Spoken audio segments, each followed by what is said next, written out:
दोषी तो इस जमाने को क्या हो गया, दोषी तो इस जमाने को क्या हो गया।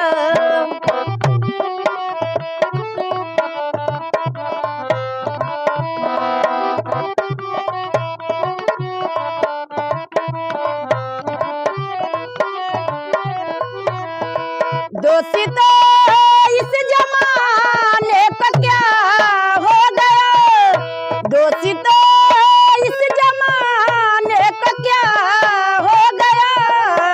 जिसको चाहा वही बेवफा हो गया, जिसको चाहा वही बेवफा हो गया।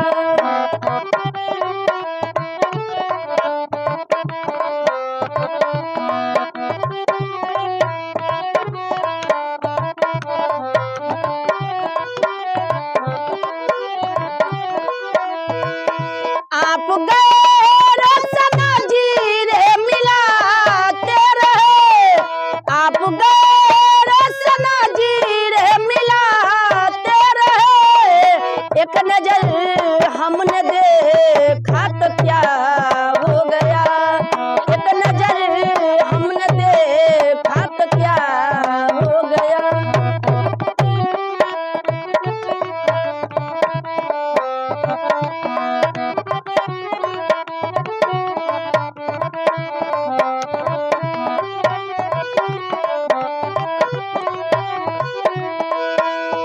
आप ही ने बनाई यह हालत मेरी, आप ही ने बनाई यह हालत मेरी। आप ही पूछ दे हो ये क्या हो गया, आप ही पूछ दे हो ये क्या हो गया।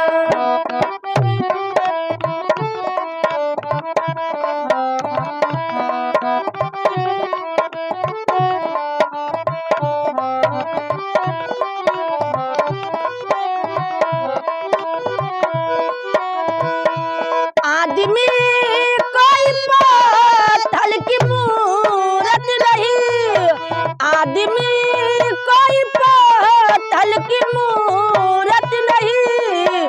जिसको समझा वही ओ जुदा हो गया, जिसको समझा वही ओ जुदा हो गया।